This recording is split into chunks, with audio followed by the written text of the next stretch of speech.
Welcome to Rock That Relationship, a podcast about all things relationship with Corey and Tracy. Now let's get real and start creating relationships that rock.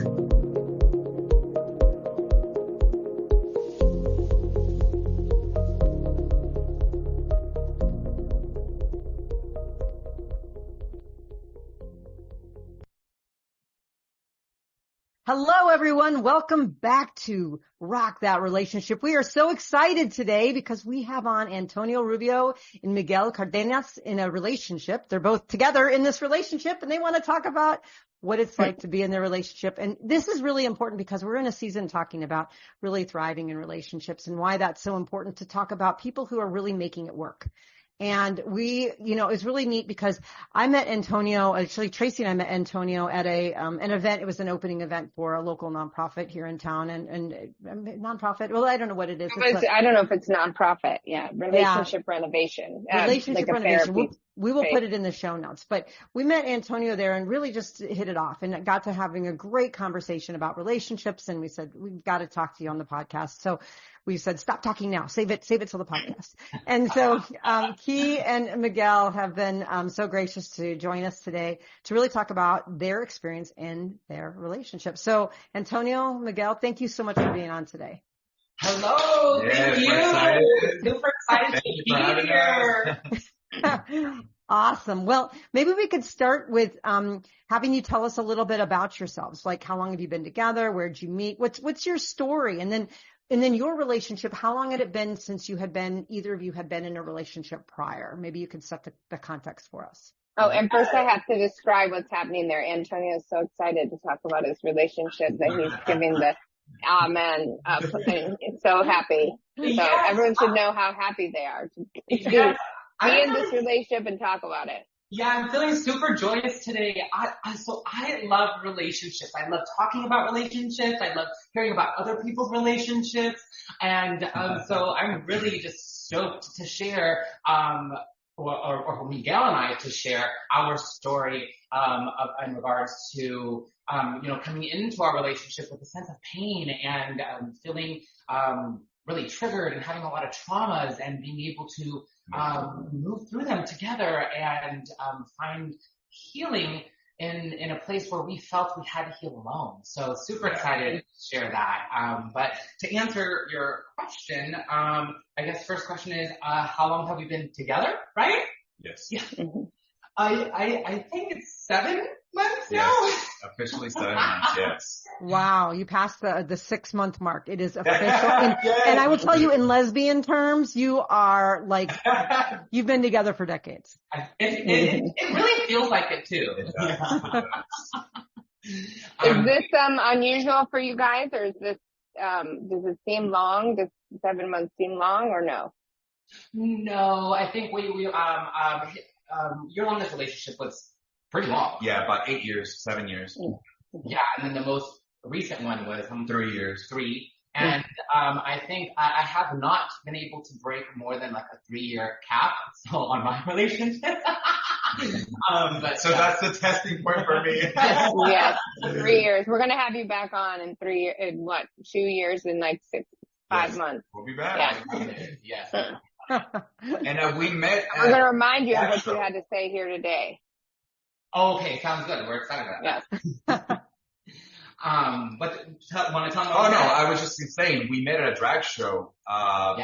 Pretty much a year later on the same drag show event that I broke up with my ex. I met him at that same event a year later, me being pretty much single for that whole time. So that kind of adds a little more information for future. But yeah, it was at the same show. Pretty much a year later, I broke up with my ex on that same show. But a year later, I met Antonio and we're still together. Yes, and it was specifically a RuPaul Christmas show. Yes. Which we highly recommend.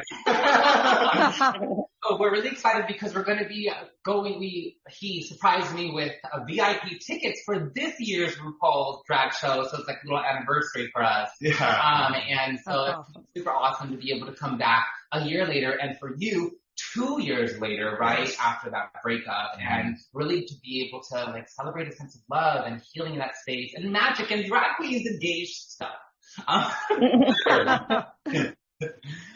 Would you like to tell him like a little bit more, like maybe how you met me at the drag show, or do you? That's good. Yeah, I want to know that. Yeah, we have different stories. So you go first. Let's see. I was at the same event. I had previously saw my ex, obviously when we broke up at the same event. Saw him. So I was already really anxious and nervous because there was a lot of trauma and abuse there. So I was really triggered and I was really alert. He said we met each other, or like we bumped into each other at the bar. I don't remember seeing him at all. Let me say something real quick. So I remember I looked over my shoulder and my booty was looking good in my jeans that night, right? And so he was looking over, I swear. That's what I remember. He looked over, he was looking at my butt, and then my initial reaction was like, oh, gross, but not really, you know? And then it's so funny because I built a whole story in my head that he was looking in my direction, that he was like into me, and like little did I know that he was actually in a really vulnerable space and he was not paying no mind to me. No, I wasn't really paying mind to anybody. I was too curious to see if like he was there because I didn't know how he might react since he's gonna see me. When you say he, you mean your ex? My right? ex, right? My ex was there, so I didn't know how that was gonna go about. I didn't know if there was gonna be a reaction or something. So I was on edge. So I really didn't pay attention to anybody but my friends that I went there with. But how we met, he was waiting in the bathroom line. There was a huge line, so I went up to him and I'm like, this is the line for the bathroom, and he said yes. And so I saw his beautiful smile, which really triggered me. And I walked back to the end of the line and I turned around just to see, him some more. And I saw his back end. That time I did. And I really liked it. And I saw him turn around and he gave me that huge smile. And then we went to the restroom. I came out, went to go look for my friends, but he came up to me and... Do you remember what I asked you? Exchanged numbers. No, do you remember specifically? No, that's okay, because So I really want to also I was living in my own fantasy that day. Like, remember I thought that he, first was looking at me in the first line, which he didn't even know I was there, right? No. And then with the second line, when he came up to me, I was like, oh my gosh, why isn't he just asking me for my number? Obviously he wants it. Yeah. When really, he was probably really just looking for the bathroom. I really was. Yeah, I promise. I really was. I was living my fantasy, right? Thinking that this babe really is into me, right? And then so when I came and asked for his number, I said, hey, I think you want my number. And then in that moment, I was like, this dude is not interested in me. Because he was just like, he looked shocked, maybe like a little confused, and like fumbling around for his phone. And I wasn't even paying attention to him. I was looking at him for everything else because I was in alert mode because, again, my ex was there. I didn't know. Right. There's been a lot of altercations where he, sucker punched me without even knowing. So that's how I was thinking something might have happened. So I really was focusing on everything else, not really him, even though he's gorgeous, I wasn't focusing much on that. Yeah, and it's interesting, right? Because like I had a different point of view or perspective than what was going on, and I didn't know, right? Right. So, anywho, he got my number, I gave it to him, and then I was like, okay, that dude's not gonna text me back, or reach out at all. And then right after the show ended, he says, when are we hanging out? I was like, okay, and there's no way that was in Tucson, right? Because that's RuPaul. So did you guys know you were from the same town? Because you had been in New York. It was? Yeah. Was RuPaul there? Yeah. No, honey, only his girls. Yeah. Since that mother. Okay, well that makes more sense. Okay. Okay. If RuPaul does come to town, I'd like to know about it. Okay. Yeah, me too. So tell us if you hear it. Yeah. Okay. If I hear, I'll be first to know. They're fanatics. I listen to all the RuPaul songs. I watch everything. I know if he had some trivia of a RuPaul episode, I would win that trivia game. Yeah, but did you ever see But I'm a Cheerleader, the lesbian movie that he's in? Oh my gosh, no! You guys have to watch that. Such a great movie. Cheerleader. Oh my gosh. What is it called? but I'm a cheerleader. Okay, cool. Like, but I'm a cheerleader. I can't be gay and RuPaul's in it. It's his greatest performance, in my opinion. I love it. I'm here. Yeah. Yes, go get, I don't know what's on. Yeah. Maybe Amazon. We will figure it out for sure. So, okay, you said sucker punch. Do you literally, and you mentioned abuse, are you literally talking about like punching? Like, so you were in a physically violent relationship before Antonio? And so you were just a nervous person. You were nervous, right? Yeah. And I just didn't even know what I might have done before to get it. So now that we've seen each other at the same event, I just didn't know. That's what I was used to. I was constantly looking at my shoulder. So I felt like that might happen. And honestly, I asked my friends if they did see my ex. They said that they didn't see him, but I swear I saw him that day. So I don't know. Maybe I was playing with my head or something like that. But yeah, they said they didn't see him, but I feel like I saw him there. So that's how much of a trauma I was going through during that time, even though it was a great show.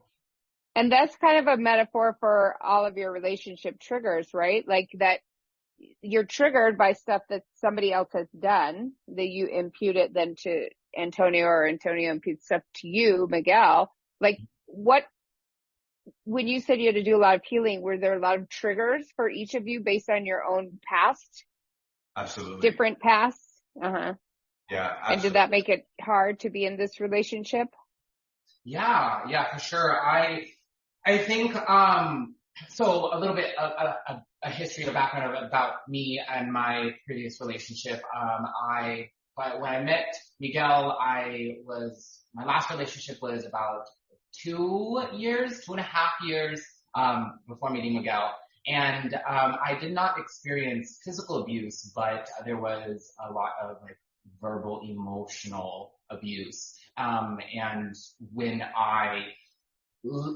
when we decided to end that relationship, it affected me so deeply where I felt crippled, emotionally crippled, and fell into a deep depression, seeked some healthcare services. I got diagnosed as severely depressed, and I didn't work for 3 months. It was debilitating. And so, coming into this new space with Miguel, I was also afraid of getting hurt in a different capacity, right? And there was a lot of times where, there's a fight or a flight, and there was a lot of flight in the beginning of us talking. For sure. Really, really soon on in the relationship, we identified that we were triggered by many things, and it made us feel, and jump in whenever you like, made us feel broken and damaged and not well and not capable of loving or being loved and worthy, not worthy, feeling super insecure. And so moving through those fears and those insecurities and those doubts, and really at the first week we identified these things and we saw them. And I think a lot of people would think that, like, oh my gosh, this is a red flag, like, run away. And maybe for some people, some people might not be in the space to be able to empathize or hold space for somebody that is being reactive in that moment. And so I think that we both noticed that we would be triggered by things, and we would then ask, why? How are you feeling? The power of like inquiry and question, right? So we were able to move through a lot of our issues and our baggage with, I know one of your favorite topics is communication. Yes. Yes. Yeah. And therapy. Did you guys do this with the help of a therapist? Well, no. I started going to therapy right after my breakup. I knew that I couldn't go to my friends or anybody because I feel like they will throw in their 2 cents. I needed someone that would be non-biased, that could give me professional help, that knows how to work through them steps that I need to go through and not feel judged. I didn't want to feel that sense of judgment and, by my friends or anybody that I would talk to. So I seeked a therapist pretty much right after we broke up. And yes, for therapy, because it's not me. And I'm still seeing a therapist now, even, now that I feel like a new person, I'm still going to see a therapist because there's still triggers, there's still things happening. It's a lot easier to move through them, but the triggers are still there. And sometimes, even though they keep going off all the time and it's the same trigger, it's getting a little easier to move through those triggers. Maybe not taking me a whole week to move through one. Now maybe it's a couple days, it's a couple hours. Cause you recognize it now quicker, or you realize what's happening? Yes, absolutely. Yes. Yeah, I can sense myself just shutting down or, it just not even, shutting down. That's the best word for me.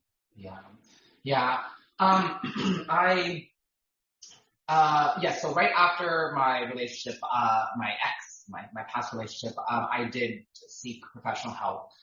Thank goodness for my friends and family around me. I think I would have sat in it a lot longer if other people were like, you are extremely unwell right now. And they were just really brutally honest, right? And saying like, you need to go somewhere today, right now and seek help, right?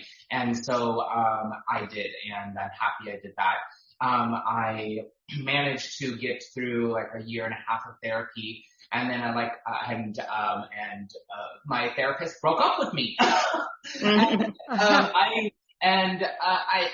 I think it could be a good thing or it can't be a good thing. I'm not sure. But what happened was that she's like, well, Antonio, you seem to be able to cope with all the things, and every time you come to our session, you really just walk yourself through it. So, I don't think you need. And I'm like, and I was a little angry about it because I felt almost like, wait, who are you to tell me that I still need support, Right.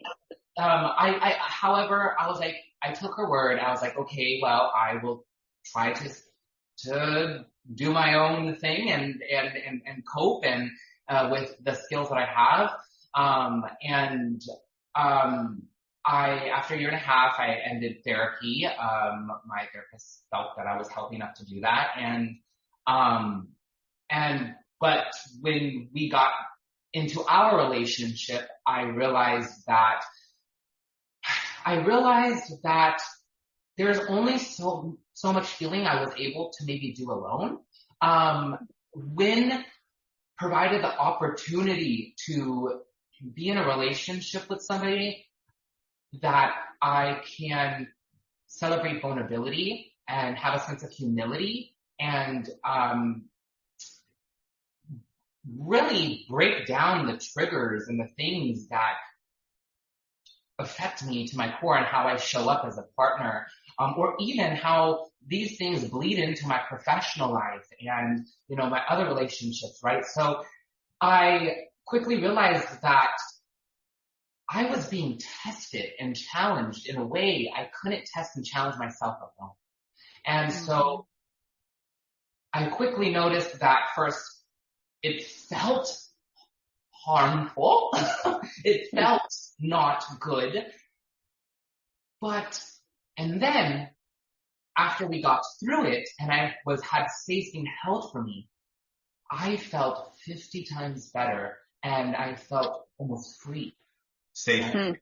Safe. I'm going to say safe. Yeah. So you can have a place, but whether it's safe, that's different. Right. And so I noticed that more of those traumas and triggers were coming to the surface, and there is so much space that we can hold for each other without having a biased opinion. Right. And so I realized that it was time for me to get back into therapy. Because there's only so much that space that we can hold for each other and so much perspective we have and so many skills that we can flex and use. And so I went back to therapy, and it's been such a good healing journey. We also have been recently talking about, people are going to think this is crazy, I think, but we're okay, try us. We're going to judge whether it's crazy or not. Okay, go. We're going to judge regardless. I'll tell you if you're crazy. So 7 months into our relationship, right? We're not even a year in yet, but we're talking about the idea of couples therapy. And really exploring that to help us build the foundation of love and relationship, to build this like beautiful skyscraper that we want, to have, like skyscraper of love. You need a good foundation. And so I think like I honestly haven't told any of my friends and family, because I think the initial reaction is going to be like, why? What's going on? There's problems already, right? It's Right. so soon in your relationship, and like there's so much stigma around going to therapy. And I really want to use this opportunity to celebrate therapy in a way of maintenance. Yep. And creation, right? Creation. I like that. Yes, absolutely. That's what people should. We've talked about this on the podcast before. I think that people should start a relationship with a therapist. And if I had an applause machine right now, I'd play it, because you get together, you know that you like each other, you know that you have love for each other, and you're like, okay, well, this is our vision for the future. But then most people have no idea how to act that out, right? And so many different things. So why do we wait? And I think, Corey, practically every therapist we've had on said people wait until it's too late. Yep. It's almost too late for most people by the time they go to therapy. So if RuPaul was here, he'd be so happy. I don't know how he claps, but it's like I don't know if anybody claps like that. Yeah, RuPaul does. But RuPaul is happy for this. I love it. I feel so seen and validated, so thank you. That's so powerful. Since the beginning, like the first week. So a little history about myself. I have some background in wellness coaching. I am a group fitness instructor. I used to do personal training. I'm the owner of Feel Good Fitness, and here in Tucson, Arizona. And a lot of the tools that I would help my clients use in my workshops around emotional intelligence or goal setting or identifying values, right? It's really awesome to be able to have a partner that will I'm like, hey, let's connect. Let's learn about each other. And where... Wow. And where I'm like, I will bring the feeling wheel out. Are you familiar with the feeling wheel? Oh, yes. We've used the feeling wheel before. Yes. I love the feeling wheel. Like take it to another level, right? Yes. Yeah. And combine it with fitness. I'm very out of shape right now. This would be the perfect let's create a business right now. Seriously, working through we've been talking about that. I'm serious. Yeah. So I'm here with you. I would love to connect on that, because we, in the next month or so, we're moving towards fitness classes that strengthen the mind and the body, and specifically around emotional intelligence. And so it would be almost like a workshop around emotional intelligence and feeling wheel and community and communication. She's into it. I freaking love it, Tracy. And working out while you're doing it. Well, yeah. I don't know. Double up everything, right? I don't know if you all know this, but I'm a professor and I teach emotional intelligence classes. At university. Just so you know, I buy into all this stuff because I think that you can only be as physically well as you are mentally and emotionally well. Yes. And if they all connect, right? I am living on your podcast right now. I love it. Oh, goodness. Okay. There was something else I wanted to share, but I think something about the feeling wheel. You were talking about the feeling wheel, and Thank you for remembering. So feeling wheel. So we bring in that feeling wheel when we notice that it's hard for us to use words more than more descriptive words, like instead of bad or sad, happy, surprised. It's like I'm feeling disappointed. I'm feeling discouraged. I'm feeling humiliated, right?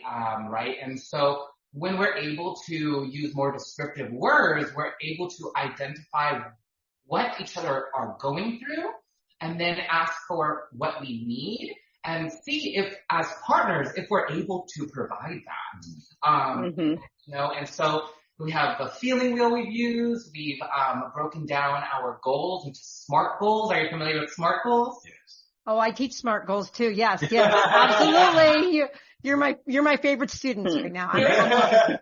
You're my people. So yeah, so, you know, breaking down SMART goals and thinking about how we're going to build a future together and what are the sub goals and what are the things that are get in the way of us achieving our goals. And, and then also values, breaking down our values and what do we value? How are we going to want to live in alignment with who we are so we can show up authentically and, holistically and, just have a more sense of life and purpose, right? And so I'm really happy that, Miguel is so open to me bringing these ideas up and working through it with me because really early on in our relationship, we can identify core beliefs, values, morals, and understand and see if they're connected. We're connected. But also, what are the things that we disagree on? And then how do we use our emotional intelligence, our communication skills, our social skills to be able to move through that in a productive way?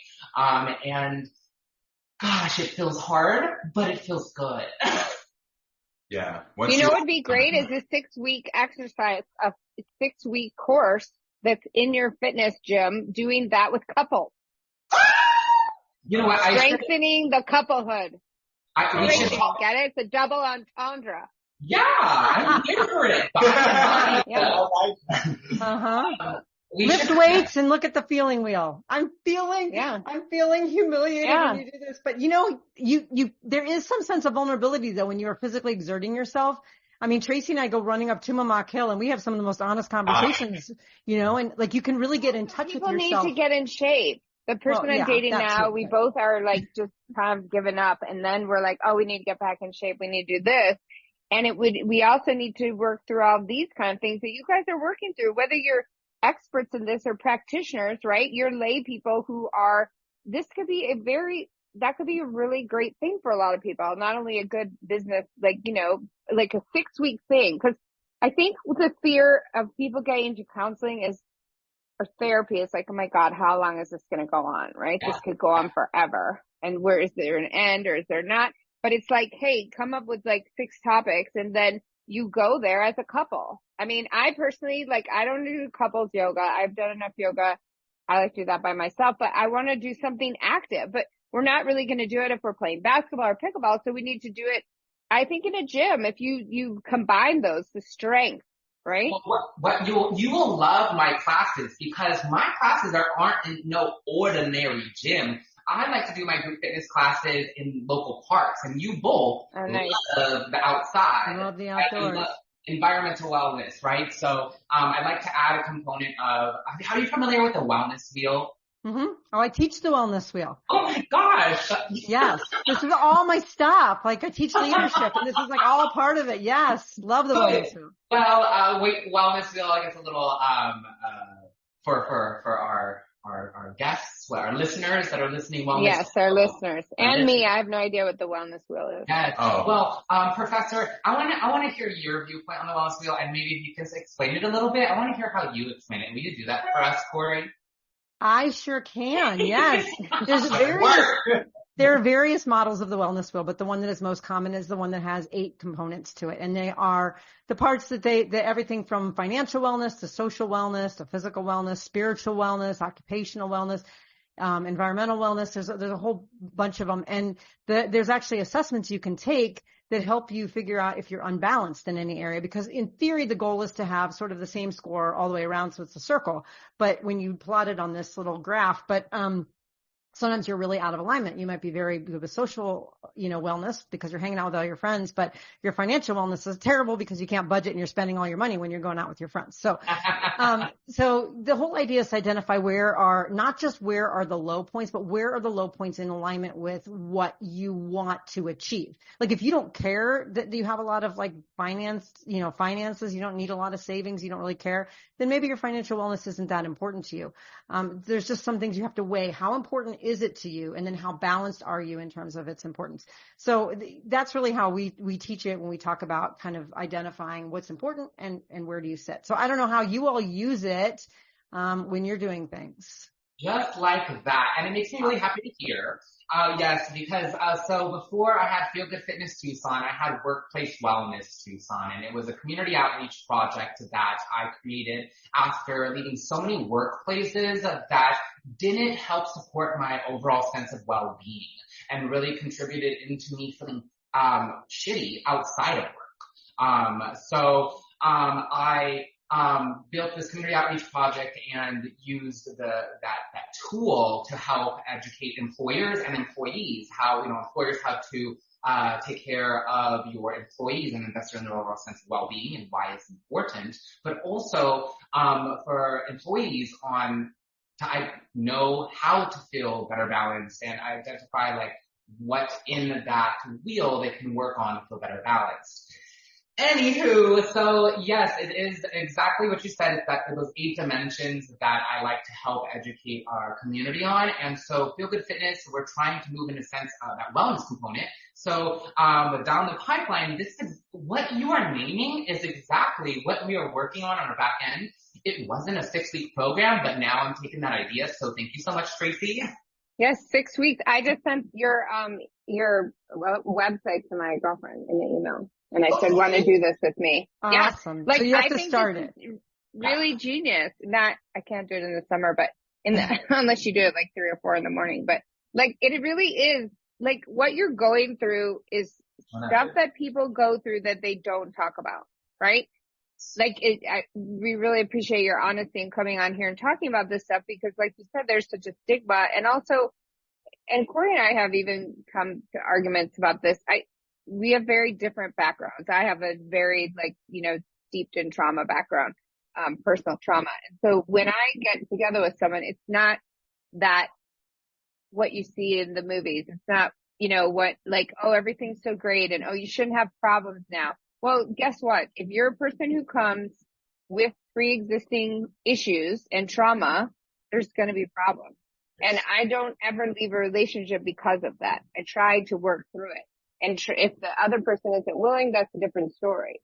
But this is something that there's an idealized notion about relationships that you come into a relationship and everything must be, oh, so nice. And, oh, we don't have those problems till later on. Well, why should you have those problems later on? I mean, you either are going to have them because of what you come to that relationship with and decide whether you want to work through them or not. We fall in love with people, we find people that we like. It doesn't mean that it's going to be perfect, but not being perfect doesn't mean that you can't be together. That's right. Yes. Exactly. What do you feel about that? No, I totally agree. Like in that stigma that you were just kind of talking about, and I'm going to jump back to the feeling wheel. I'm come from a family where my parents are very machismo. So expressing yourself and, you're just mad, that's all you know. Mm-hmm. That's all I've known. So when I got, introduced to this wheel, it definitely brought a lot more perspective into other feelings that are there. I wasn't mad, I was maybe jealous or I was maybe feeling insecure or maybe feeling this. So it's definitely helped me, get to the nitty gritty of whatever I'm feeling. So feeling wheels definitely one thumbs up for me. So I just wanted to kind of add to that, to all our listeners here that use it, it helps, don't be afraid to be vulnerable. Even if you cry, that's okay. You'll feel better after having that discussion with your partner or any relationship that you're having. Yeah. And to add to what you were sharing with Tracy, I really do, coming into our relationship, we quickly realized that we had that trauma, like I shared, and that we felt broken and damaged, and that there was many times before we became actual like boyfriends and like solidified that the relationship, right? Where we're like, we think that we haven't had enough time to heal. And I think there's a lot of people, they say like, if you've been in a relationship for 2 years, you need 2 years to heal. If you've been in a relationship for 7, you need 7. If you can't keep a plant alive, then you're not ready for a relationship, right? Right. And I don't know if I agree with that fully. I think that it is important to take time to mourn your previous relationship, to forgive yourself, to forgive your partner, to build up a sense of self-worth and self-confidence again. And moving through that with a professional is helpful. However, I don't know if there's a certain limit time for anybody, right? And some people might be able to process and move into the next relationship a lot sooner, based off what they've experienced in previous relationships, and some a lot longer. And so what we realized was really beautiful is that even though there was times where we wanted to run away and we allowed each other that space to do that, we also realized that we want to be together. Yeah. And so, and I do want to add just, I originally did not want to be in a relationship for at least 5 years, minimum, or 4 years.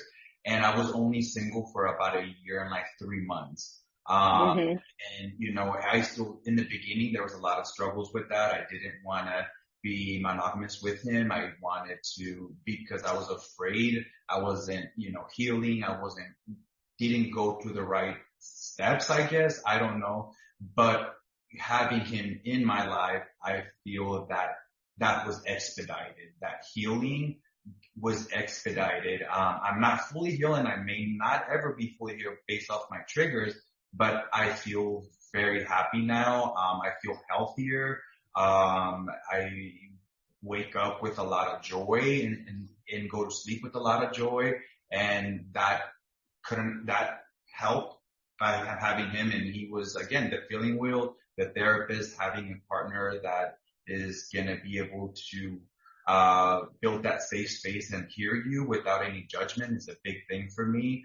Again, that machismo is there for me, and it's probably going to be there forever, but I'm trying to work through it and be vulnerable with him. And when I'm vulnerable, I feel like I grow a lot more. I'll text him after we have a discussion. I'm like, even though it was an uncomfortable situation, babe, I feel 1,000 times stronger with you. I feel like I love you 10 times more because I heard a lot more from you and you're hearing a lot more from me. I needed this today, thanks. See, this is awesome. So what you're talking about, this idea of these triggers that come up and healing alongside each other. And I think about, I went through a breakup a few years ago, and, I'm still healing from that, but I'm still healing from a breakup like 20 years ago. Like, you just never know when it's going to surge. And I was just talking about this yesterday, this idea that if we don't give each other space and grace to talk about it with our current partners, if we're having a weird day, if it's an anniversary of something or whatever, then all we're going to do is disconnect from them. And so we have to be able to be open to that without feeling like, a sense of jealousy or anger that, you're bringing up your ex again. It's like, I might be bringing up my ex for the rest of our lives because something just triggered me, and you're the person that I want to be with, to be open and transparent with. And so kind of with that and thinking about that, what do you think in your mind for each of you has been, Antonio said this earlier on, is this idea of a test, right? You're being tested. Was there a particular incident or event for either of you that was like probably your biggest test, like the trigger you didn't see coming, or the biggest learning moment that you had that you weren't expecting? Yes. Tell me yours. I want to know if it's the same. You didn't know you were going to get some free therapy today, too. She's going to send us a bill later. Yeah, exactly. For me, we went to Rocky Point a few months ago, and every memory that I've had in Rocky Point was pretty much with my ex, and there was always an altercation at some point during that trip. Every trip that I went through, but I love it. I have a good time. It's always been good, but me and him stayed at the same resort. We went through the same elevator with me and my ex got in fights. So I was around a lot of the similar areas that we went through, and I did talk about it. But at one point towards the night, we drank a lot, and I was under the influence. He reacted similar to something that triggered me that my ex would do, and I reacted really Can I share real quick? It wasn't physical. No, it wasn't. It Yeah. was just me being Alright. like, I raised my voice at him and I felt like, I was talking to my ex at that time. I felt like all I saw was my ex. And then I noticed that it wasn't him and I obviously took few steps back. But that night, I mean, we went home, everything went fine. But that night I felt like that was going to be the end of our relationship because this is the first time we go out on a trip like this. And this is a big red flag to me. But I told him, I'm like, I'm sorry. But I just felt like this whole time that I was there was a lot of triggers. It wasn't anything you did, but I was in that same elevator that me and my ex got in a fight with, there was blood everywhere. All of these memories that we were there. Yes, I'm experiencing them with you, but they were just still happening. But once I talked to him about it, and obviously my therapist, it allowed me to be, okay, this is a safe place. It's not the same person. This is a different partner, a different experience, and I should not be afraid of that. But that was one time that I feel like it was gonna probably be the end of us. I was even saying, this is too much for me because I was really overwhelmed. I was really triggered. I was really emotional, and vulnerable and all of the above, but I didn't run away. I stuck with him and he held me even though he was hurt because he felt that, he saw a bad side of me, but after talking through it, it had nothing to do with him at all. It was me and my triggers and my traumas that caused that. I really like that you bring that up. I didn't even think of that, scenario of that time. Yeah. But that is a really good one to bring up, because, what triggered him was that he was yelling, which he never yells. And I felt like I had to be quiet. So my silence triggered him even more. And I was afraid to talk because I don't like confrontation or physical, kind of I was so uncomfortable. I shut down. But he thought that, maybe you thought that, I was ignoring him or being disrespectful or just, it was a characteristic of his ex. And I didn't know that his ex responded in those ways. And also I was under the influence as well, right? I was drinking alcohol and, I wasn't even in the mental space to really understand what was happening, until, I just knew that I needed to be quiet because if I wasn't, then it could potentially get bigger and become more of an issue. And so this is a really good one to bring up. Wow. I appreciate that you did share this. And, when the next morning, I can tell that he was carrying so much shame and I was hurt. However, I can see that my partner needed somebody to hold space for them. And I knew that I could share when the time came, but in that moment, I felt like I needed to provide some space and reassure him that we can move through it. And yeah. And you know what we learned that, I learned new triggers of his that I didn't know. And so, now instead of not responding, right, now I can know that, hey, I'm sorry, can we talk about this later? We're not in the space to do this right now. We're under the influence. We've been drinking, right? I apologize that I've upset you. However, sometimes with alcohol, you're not cognitively aware to even have that discussion, right? So I think that I did good at just being silent, because it could have got worse, right? So yeah, that was a really sticky one for sure. Yeah. Yeah, good one. Good one to bring up. I want to jump in. So Corey talked about exes and this whole thing of, oh, people shouldn't talk about their exes or still be traumatized, but we're literally traumatized by our own parents. And you've mentioned your upbringing already. So it's interesting that I think this is what you need to get out and talk about. And what we're talking about now is when the door is shut doesn't mean that all of your past just washes away, right? And so we spend how many years with these people in our home growing up, and then we expect that we should just move out and get in a relationship with another adult, and that everything's going to be not come with us, right? And so I think it's interesting that people have that impression, and also that adult relationships should be somehow easier than they are. Yeah. You know? Yeah. Yeah.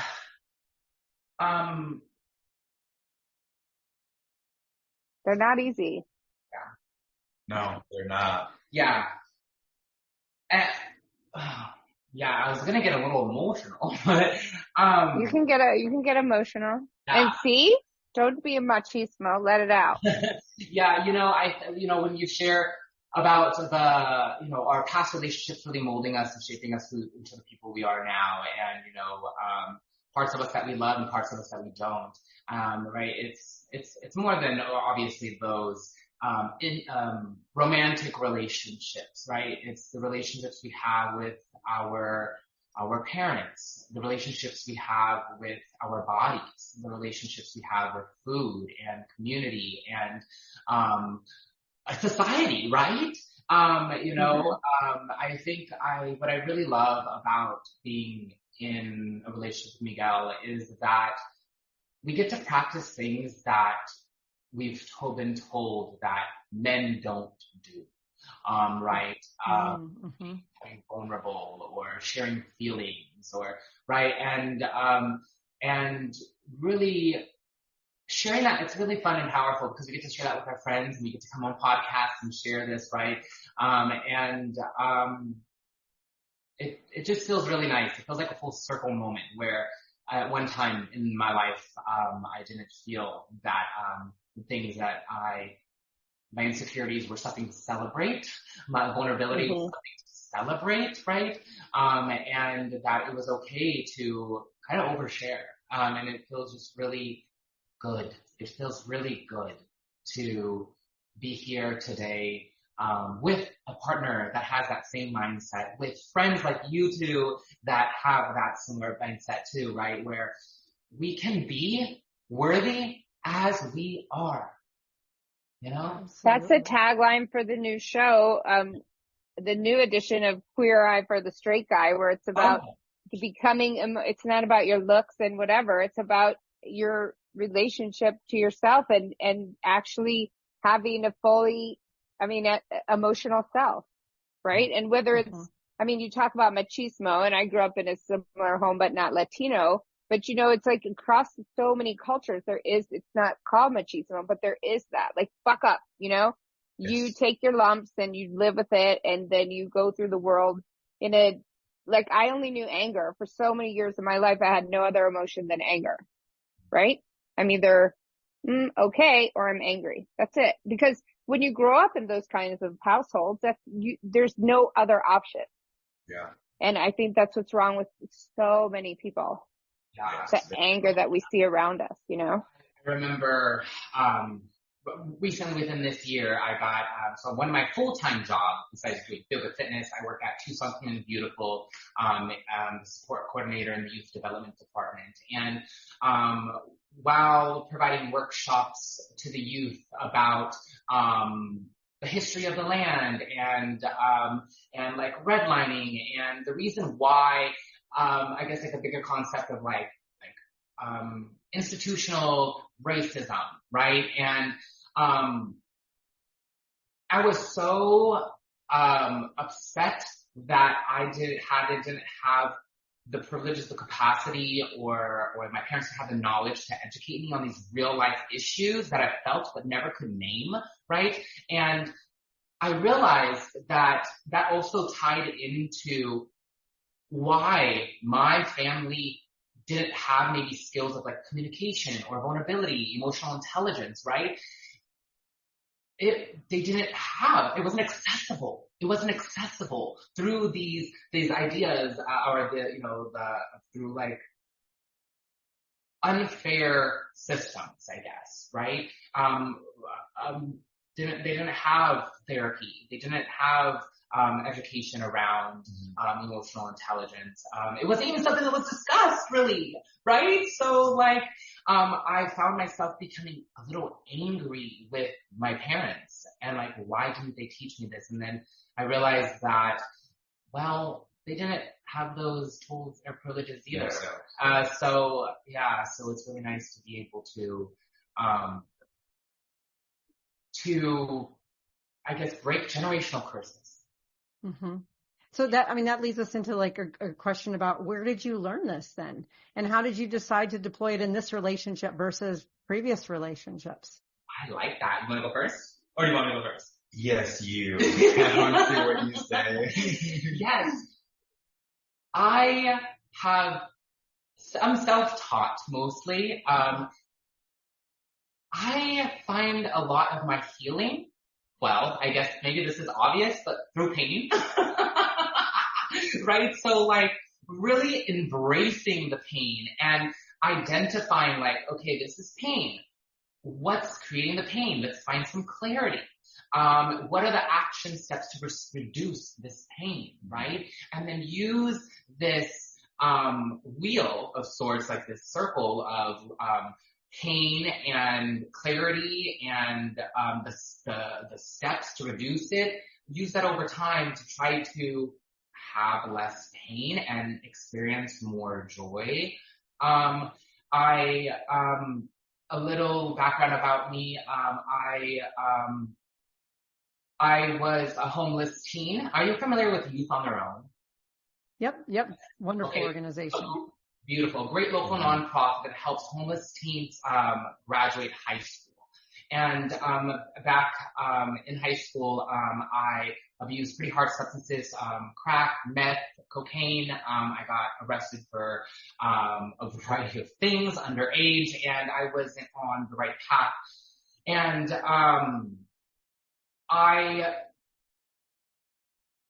wait 1 second. My ADHD kicked in. What was the question? It was, how did you learn these skills and what was your choice? How do you break the cycle? Yes, thank you. So anywho, so I had some real lived experience, some really painful, emotional, experiences. And, what helped me learn was being in them and also knowing that there are people, there are teachers. I ended up living with my teacher for a very long time in high school. And then there's organizations, there's community members that will rally around you and provide support, right? So if you identifying that pain that I've had in my life and then knowing who can I connect to around me to help me move into the directions that I want in my life, right? And that will help me find the clarity to subside pain. And I think through those relationships, through the pain, through the relationship building, through the practice of trying to subside that pain, I was able to explore more things that weren't presented to me. So I guess maybe through curiosity. Thank you for bearing with me as I worked through that. And then, is that why you had me go first? You're like, so if you need to move through it too, feel free. Yeah, no, for me, it was just, I didn't want to do the repetition again. I just didn't want to fail again. I knew that in not all, but most of my relationship, communication was always an issue, so I knew going into any relationship going forward, I was always going to communicate my feelings. I wanted you to hear me. So I just knew that I didn't want to make those same mistakes again. Don't ignore the red flags.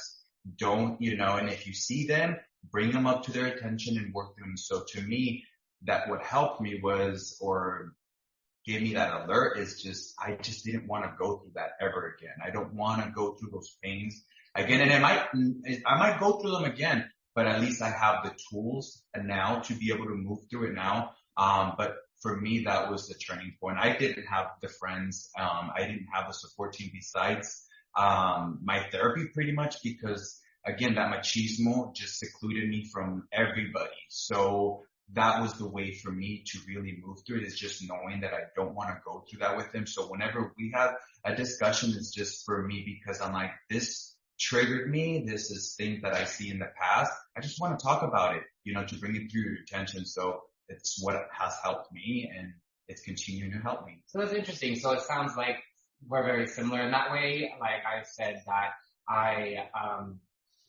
identify it, was able to move through it from identifying the pain and finding the clarity and the ways to be able to move through that. Yeah. I had a lot more words and an extra story in there. But No, that's good. That's good. Context is good. Thank you, friend. But I want to say, I think that I've always said this, like, people don't know what they don't know, right?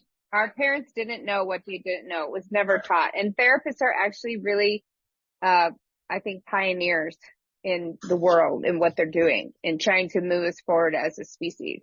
And we're lucky. We have the fortune, I think, to have the time and space to do that. Another movie you might love is A Million Miles Away on Prime that I watched this weekend about a migrant farm worker who became an astronaut.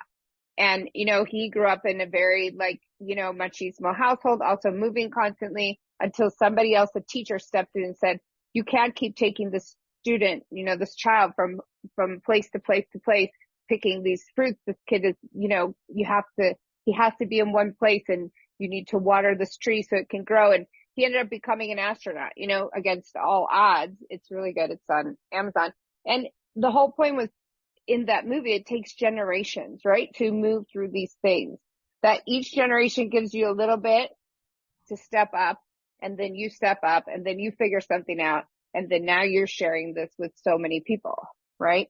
Absolutely. Yeah. Yes. Yeah. I like that a lot, because we're talking about how we can continue to move forward and create a family and help break those cycles, right? And so we're working through our whole wellness wheel of financial wellness and how we set up our future for success and how we do that for our kids and also emotional, and how can we work in this unit right now so when we do have kids, we're in this space to be able to help them develop a good sense of emotional intelligence and social well-being. And you need a lesbian godmother. I'm sure. Two of them. I'm just volunteering myself. I'm not going to volunteer you too, but I'm volunteering myself for that role. But that's the thing. Look what you're doing. You said at first that, this is something you haven't brought up to other people or that you're embarrassed to talk about, but honestly, you're like groundbreakers. You really are breaking ground in so many ways, and probably the Latino community and the gay community, and just in general. I mean, we think of like the dominant person in society being the white male, but that person is so stunted generally and has that's why we have so much violence, right? The anger that people are holding because they don't even know that they could be vulnerable. They really don't. Like, my parents have no idea. They would never go to therapy, not because they just don't even know they need it, right? It's not even in their mindset, let alone if you talk, about a wheel of emotion or wellness, it's not even there. Yes. And a lot of people are just in survival mode, but we don't need to be. Like, you're breaking all of that. So I really appreciate that, That feels good. Thank you. And you're doing it together while you're in a relationship, which a lot of people think you have to have it all worked out before you get with someone, and that's not even possible. And like you said, Antonio, earlier, some of this stuff you can't work out alone. You need to be tested. You need to be triggered. You need to be able to do that, but you need to have a partner who's there for you, and you're there for them so that you can do this journey together. Yeah, but we've talked about this in other episodes, and I've found this in my most recent relationship. I'm not asking anybody else. I used to involve like everybody in my life. And what do you think about this? And I do not do that anymore. I don't. It's what is between me and that person, because everybody has an opinion. And we had a whole episode on like, what are these things people say to you when you go through a breakup? Like, either people are telling you go out and, have sex with somebody else right away, or they're telling you take 5 years off. And really, it doesn't matter. You've met somebody that you really love and care for. And so these rules, right, don't matter. Mm-hmm. Like, you can make those. If you put the intention in, you take that time and that love and that care, that you will create something that is great. Besides, no matter what somebody else is saying. Right. Yeah. Yeah. Yeah. honestly, I think this is my first relationship where I didn't go straight to a friend or a family member. Being in other relationships, I realized that it's not always productive, because my friends and my family love me so much that they're gonna feel one way and they'll have a biased opinion. And then it'll taint the relationship with my partner and my family and my friends. Yes. And then it causes more of a conflict. So that's why I have my therapist. But there's also a way to share, I feel, with your friends without oversharing. Or involving, or taking what they're saying and turning it. Now, you can hear that, but you don't have to take it and use it. I think that's where the danger comes in. Because you're taking their opinion more than your partner's. And it's between you and your partner and what you two decide you want to work on, you know? Yeah. Sometimes I like to ask for perspective of what my friends would do in a scenario, right? Without telling them really what's going on in my life. Sometimes because I do like to hear how other people move through things, but I don't want to hear how you think I should move through things. Exactly.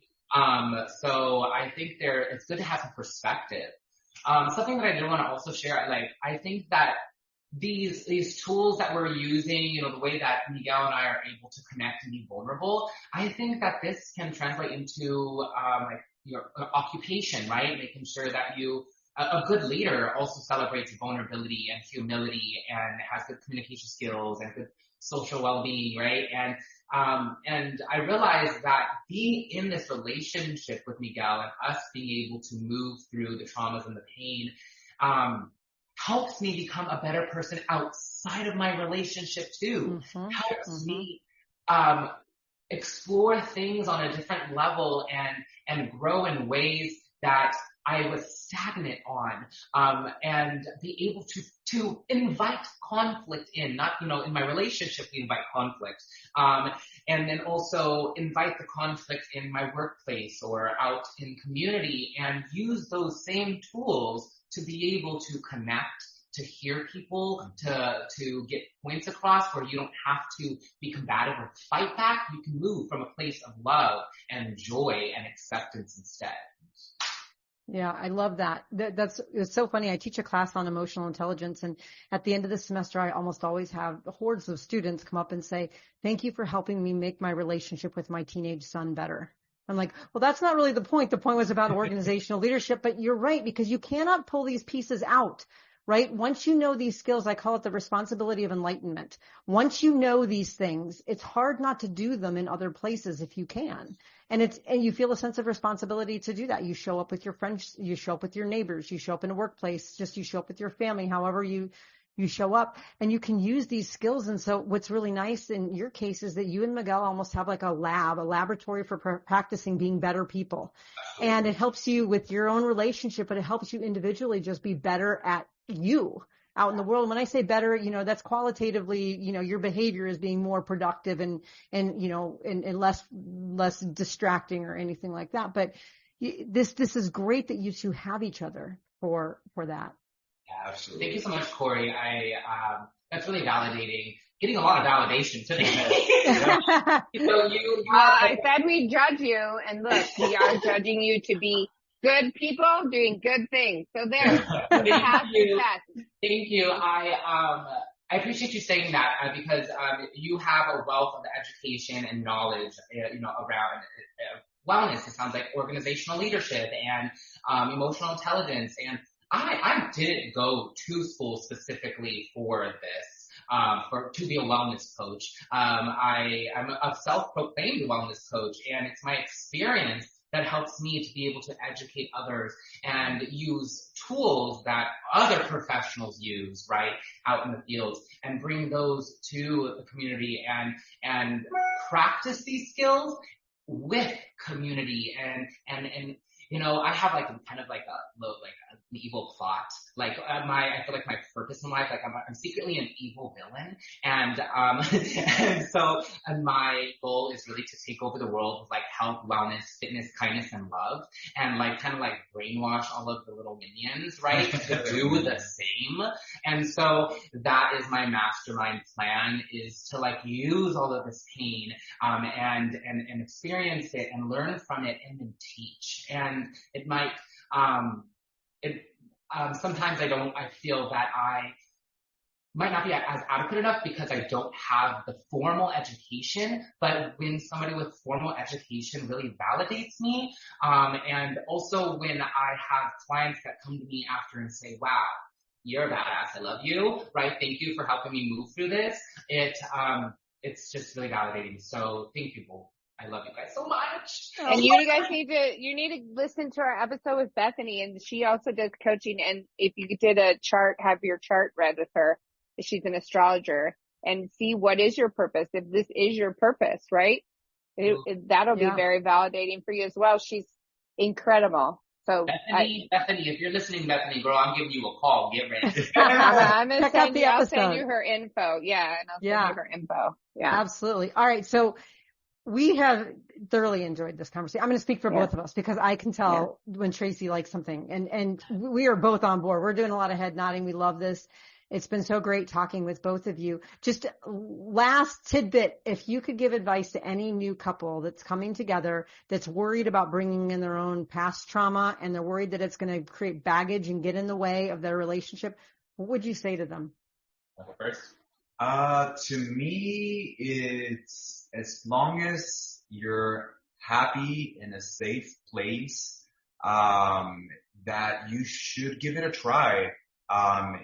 Don't live in fear, because I was living in fear before we actually committed to each other, but at the end of that fear, now it's nothing but happiness. I'm really growing and healing from traumas that were from when I was a little kid, so it's definitely helping me grow. Definitely seek a therapist for me, has helped me. So therapy all the way. But like I said, I feel like if you have, if it feels good to you and it's healthy, give it a try. Don't run away from it, because it might be your one person that you're going to be with. Oh, I like that. That opportunity. That's sweet. I love that. I would say some takeaways: that you are worthy as you are. You are deserving of love, as you are, and that the best things are placed on the other side of fear, right? And I think instead of being so closed off to how other people respond while dating, maybe use that opportunity to explore, right? And not just cut something off right away because it seems like a red flag. You don't have to move forward with this person, but you can use that space to explore your own sense of well-being, to help you identify what your boundaries are, how to communicate your needs and your feelings. Like every single date that you go on, you can use it to explore and learn more about yourself, and open up space for others so they can learn more about themselves too. See, spoken like a true therapist. There we go. After that. Well, awesome. Thank you again, both of you, so much for taking time to be with us today. It's been really enlightening. I've loved this conversation. And it's so cool when I get validated that the things I teach in class are actually really useful to people in the real world, right? Yeah, So, and I love You're not teaching math. Well, math is really important. Anyways, thank you all so much for being here. And, for all of our listeners out there, until our next episode, go out there and rock those relationships. If you liked what you heard, check out our show notes for resources from today's episode. Make sure to follow us on Facebook and Instagram under Rock That Relationship, and go to our website at rockthatrelationship.com for updated episodes and more great information. Thanks for listening. Now go rock those relationships.